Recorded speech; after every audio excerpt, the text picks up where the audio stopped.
લગભગ 1.5 વર્ષે હું પહેલી વાર બોલું છું કે જીવનમાં એવું કોઈ કામ મેં કર્યું નથી જેનાથી તમને મારા ઉપર શરમ લાગે. ત્યારે હમણાં થોડો વેકેશનમાં છું તો કે ભાઈ આ પ્રદીપસિંહ છોડી દેશે, એવું નહીં માનતા. આ શબ્દો હતા પ્રદીપસિંહ વાઘેલાના કે જેઓએ મહામંત્રી પદ રાતોરાત છોડી દેવું પડ્યું હતું. ઘણા વિવાદો થયા, ઘણા લોકોએ આરોપો લગાડ્યા, પરંતુ પ્રદીપસિંહ વાઘેલા પોતાનું મૌન છે તે રાખીને બેઠા હતા અને યોગ્ય સમયે જવાબ આપવાની વાત કરતા હતા. ઘણા બધા લોકોએ ઘણી બધી વાતો ઉડાડી, શું હશે આ તે XYZ. પ્રદીપસિંહની સાથે બેસવા વાળા લોકો પણ રાતોરાત ક્યારે તેની વિરુદ્ધમાં બોલવા માંડ્યા તેની પ્રદીપસિંહને પણ ખબર ન પડી. અને ઘણા બધા સમય સુધી ઘણા બધા લોકોએ અનેક તર્ક વિતર્ક કર્યા, પરંતુ હવે પ્રદીપસિંહ વાઘેલાએ મૌન તોડ્યું છે. નમસ્કાર, હું છું દીક્ષિત ઠકરાર અને આપ જોઈ રહ્યા છો ગુજરાતનો ગર્જનાદ ન્યૂઝ રૂમ. પ્રદીપસિંહ વાઘેલા એ તપતો સુરત ભાજપના મહામંત્રી, ફક્ત દક્ષિણ ગુજરાતનો જો ન હતો પરંતુ ગુજરાતમાં ક્યાંય પણ ડખા થાય, ક્યાંય પણ કોઈ મોટી ઘટના બને અથવા તો સંગઠનના માળખામાં કોઈ વાદ વિવાદ થાય તેને સોલ્વ કરવાની જવાબદારી તે પ્રદીપસિંહ વાઘેલાની હતી. કમલમના ઇન્ચાર્જ કહો કે CR પાટીલ પછી સંગઠનમાં કોણ, તો એ પ્રદીપસિંહ વાઘેલાનું નામ આવતું હતું. પરંતુ એક વિવાદ થયો. શું વિવાદ છે તે આજે પણ લોકોને ખબર નથી, પરંતુ અલગ અલગ તર્ક વિતર્ક છે તો લોકો લગાડી રહ્યા છે. છેલ્લા ઘણા બધા સમયથી એવું હતું કે પ્રદીપસિંહ વાઘેલા ક્યારે આ સમગ્ર ઘટના લઈને મૌન તોડશે. શું ઘટના બની હતી, શું નથી બની, તે ફક્ત ભાજપના હાઈકમાન્ડ CR પાટીલ સાહેબ અને તેની સાથે જ પ્રદીપસિંહ વાઘેલાને ખબર છે.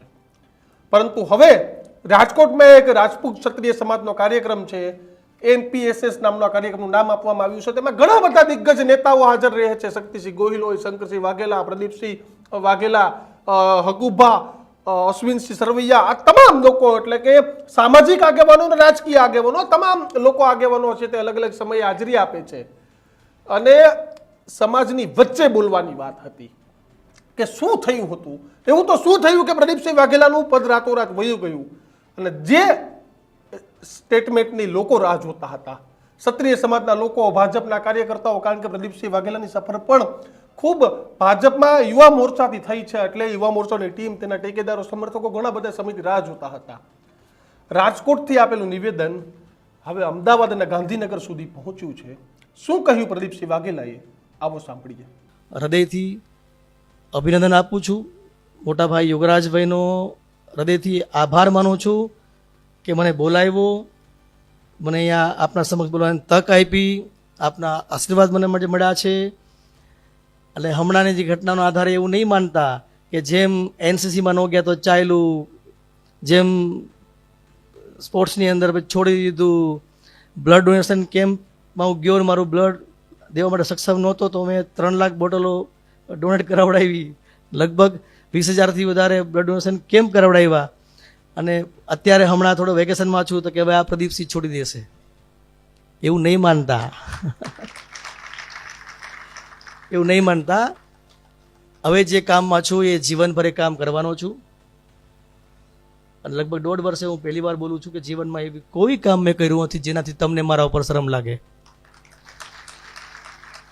અને મારા મૃત્યુ પછી પણ એવી કોઈ ઘટના નહીં હોય મારા જીવનની જેનાથી મારા ભાઈઓને કે મારા વડીલોને મારી વાત કંઈ ખોટી કરવી પડે. એવી કોઈ ઘટનામાં ક્યારેય પ્રદીપસિંહ જોડાયેલા નહીં હોય. અને તમે બધા મારો વિશ્વાસ કર્યો છે, કરતા રહેજો એવી બધા વિનંતી કરું છું. અને ફરી એકવાર કહું છું કે હવે આ જે કામ જે છોડ્યું નથી, આ વેકેશન છે અને આગળ જતાં ફરી પાછા કંઈ ને કંઈ કામમાં આપણે રહીશું. જે લોકોને પણ રાજનીતિમાં આવવું છે અને મારી સાથે જોડાવવું છે એવા ઘણા જુવાનીઓ અહીંયા બેઠા હશે, એ બધાનું સ્વાગત કરું છું. બધા મારો ફોન કરી મારો સંપર્ક કરશો, મને ગમશે. મારું કામ છે કામ દેવાનું, મારે પોતાના માટે હું કંઈ કરતો નથી, બીજાનું કોઈને મદદ કરવી મને મજા આવે છે. અને જેને પણ રાજનીતિમાં આવવું છે એ બધાનું સ્વાગત છે. અને મારી પાસેનું આવવું હોય તો બીજા ભાઈઓ પણ છે, પણ કંઈ ને કંઈ જે આજે NCC છે, આ સ્પોર્ટ્સ છે, આ અલગ અલગ સ્કિલની અંદર તમે કરશો પછી 25 વર્ષની ઉંમર પછી એવું લાગે કે હવે પ્રદીપસિંહે જેમ રસ્તા બદલાવ્યા હતા એમ પ્લાન B, C, D આપણા પણ કરવા છે, તો બધાનું સ્વાગત છે. ફરી એકવાર આભાર. ભારત માતા કી જય. પ્રદીપસિંહ વાઘેલાના શબ્દો છે કે હું વેકેશનમાં છું, તો એવું નહીં માનતા કે પ્રદીપસિંહ આ છોડી દેશે. શબ્દો ખૂબ નાના છે, પરંતુ જે લોકોએ પાછળથી પ્રદીપસિંહ સાથે આગળ બેસી અને પાછળથી પ્રદીપસિંહના વિરુદ્ધ મેસેજ વાયરલ કરવાનું, પ્રદીપસિંહની વિરુદ્ધ બોલવાનું, પાછલા પડદે શું કરવાનું, જે આ આખો કાર્યક્રમ કર્યો હતો આ તમામ લોકોને પ્રદીપસિંહ વાઘેલાએ મંચ પરથી આવીને મેસેજ છે તે આપ્યો છે. સામાજિક કાર્યક્રમમાં એટલે કે જે ક્ષત્રિય સમાજના નેતાઓ કાર્યકર્તાઓ આ તમામ લોકો હાજર હતા ત્યાંથી એવો મેસેજ આપ્યો છે અને સાથે કહ્યું કે એવું નહીં માનતા હાલ વેકેશન છે ને આ વેકેશન પૂરું થશે તેવા પણ સંકેત આપ્યા. મહત્વની વાત છે કે સી આર પાટીલ કહી ચૂક્યા છે કે હવે હું પ્રદેશ પ્રમુખ નહીં, નવા પ્રદેશ પ્રમુખ ગમે તે ઘડીએ ભારતીય જનતા પાર્ટીમાં જાહેર થશે. અને આ તમામની વચ્ચે પ્રદીપસિંહ વાઘેલાનું આ નિવેદન ખૂબ સૂચક છે તે માનવામાં આવી રહ્યું છે. એ સમયે શું થયું હતું હજુ પણ નથી ખબર, પરંતુ પ્રદીપસિંહે કહ્યું કે તમારે કોઈને નીચું જોવું પડે એવું કોઈ પણ કાર્ય મેં નથી કર્યું. એટલે કે જે લોકો વાત ઉડાડતા હતા આ તમામ વાત પર આજે પ્રદીપસિંહ વાઘેલાએ પૂર્ણ વિરામ છે તે મૂક્યું છે. આપને શું લાગે છે આખી ઘટનાને લઈને અને પ્રદીપસિંહ વાઘેલાના નિવેદનને તમે કઈ રીતે જુઓ છો તે કોમેન્ટ બોક્સમાં લખજો. અને બધું આવા જ વિડીયો જોવા માટે જોતા રહો ન્યૂઝ રૂમ. મને આપશો રજા. નમસ્કાર.